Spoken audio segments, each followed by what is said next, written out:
Hello दोस्तों, स्वागत आपका पीके एग्जाम टूर ऑफिशियल में। आज का संपादकीय डिक्टेशन दैनिक जागरण का है। 80 WPM से शुरू होगा। आप लोग आराम से लिखिए।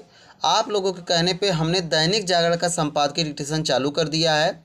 बाकी 3 मैटर हमारे मेन चैनल पे आते हैं, जिसका लिंक अभी हम कमेंट बॉक्स और डिस्क्रिप्शन दोनों में डाल देंगे। आप लोग वहाँ से जाके चैनल सब्सक्राइब करके आराम से 3 मैटर लिखिए। आपकी स्किल को ध्यान में रखते हुए हमारे यूट्यूब चैनल पर पूर्णतः निःशुल्क बैच हम चला रहे हैं, जिसमें डेली 4 मैटर दे रहे हैं। आप लोग हमारे साथ जुड़िए और मैटर डेली लिखिए। चलिए, इसकी PDF भी हमारे यूट्यूब टेलीग्राम चैनल पे मिल जाएगी, जिसका लिंक अभी हम दोनों जगह डाल देंगे। आप लोग वहाँ से जाके PDF से मिला के अपनी गलती चेक कर सकते हैं। मैटर 5 सेकंड बाद स्टार्ट होगा। Ready, start.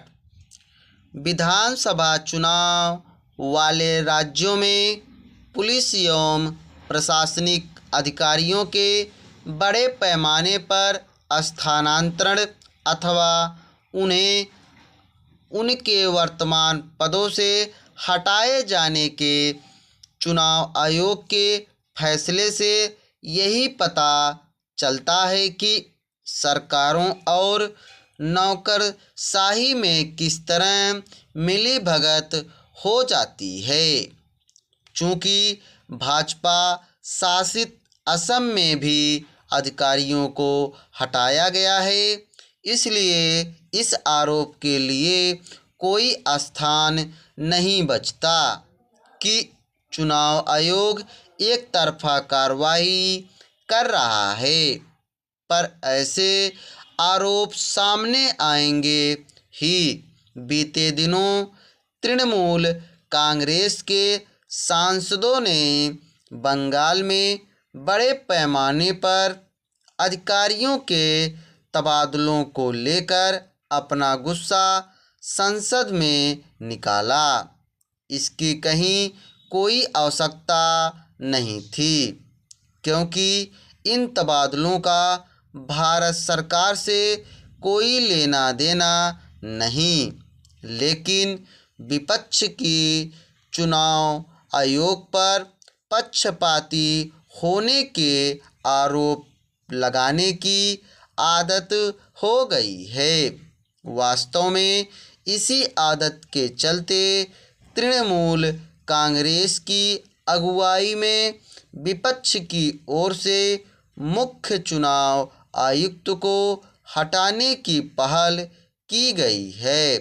संकीर्ण राजनीति प्रेरित इस पहल से यह सच्चाई बदलने वाली नहीं है कि बंगाल उन राज्यों में अग्रणी है जहां अनेक पुलिस और प्रशासनिक अधिकारी तृणमूल कांग्रेस के कार्यकर्ता के तौर पर काम करते दिखते रहे हैं। इसके कई उदाहरण भी सामने आ चुके हैं। वास्तव में इसीलिए चुनाव आयोग को वहां के मुख्य सचिव, गृह सचिव, DGP के साथ दर्जनों पुलिस एवं प्रशासनिक अधिकारी हटाने पड़े हैं। लोकसभा चुनाव के समय भी बंगाल में कई अधिकारियों को हटाया गया था। इनमें बंगाल के तत्कालीन DGP भी थे। चुनाव बाद ममता बनर्जी ने उन्हें फिर से पुलिस प्रमुख बना दिया था। अभी हाल में उन्होंने उन्हें राज्यसभा भेजा। ऐसे मसले नए नहीं हैं। कई बार तो नौकरशाह इस्तीफा देकर या फिर BRS लेकर सत्तारूढ़ दल के प्रत्याशी बनकर चुनाव मैदान में उतर जाते हैं। इस तरह के प्रसंग यही बताते हैं कि नौकरशाही का किस तरह राजनीतिकरण हो गया है। नौकरशाही के राजनीतिकरण के लिए किसी दल या सरकार विशेष को ही जिम्मेदार नहीं ठहराया जा सकता। लेकिन इतना तो है ही, कुछ राज्यों में यह हद से ज़्यादा बढ़ गया है। नौकरशाही का राजनीतिकरण अथवा सत्तारूढ़ राजनीतिक दलों की ओर से नौकरशाहों के समक्ष अपने दल के सदस्य के तौर पर काम करने की परिस्थितियां पैदा करने से प्रशासनिक तंत्र का अवमूल्यन ही हो रहा है।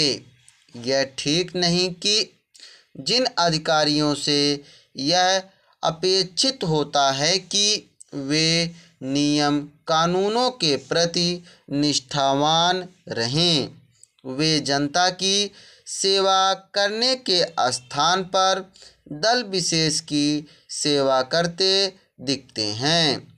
जब ऐसा होता है तो शासन प्रशासन की ओर से जनता के हितों की उपेक्षा ही होती है। नौकरशाही के राजनीतिकरण के लिए जितने जिम्मेदार नौकरशाह हैं उतने ही राजनीतिक दल भी। Full stop. आशा है कि आप लोगों ने मैटर अच्छी तरह लिखा होगा। हमने ये मैटर 80 के आसपास बोला है, आप लोग आराम से लिखिए। हमने कहीं कहीं बीच बीच में मैटर फ्लक्चुएट किया है और स्पीड कम भी की है। आप लोग मैनेज करके लिखिए, जो कि टोटल एवरेज हमने 80 की बोली है। एग्ज़ाम में आप सबको पता चल गया होगा कि जो भी यूपीएसआई का हुआ था उसमें मैटर कितना फ्लक्चुएट किया है। तो आप लोग हम पे विश्वास रखिए और मैटर जो हम बोल रहे हैं आराम से लिखिए। लिखने के बाद आप लोग ट्रांसक्राइब जरूर किया करिए। बाकी 3 मैटर हमारे मेन चैनल पे आएंगे, आप लोग वहाँ जाके चैनल सब्सक्राइब करके लिख सकते हैं। थैंक यू, धन्यवाद।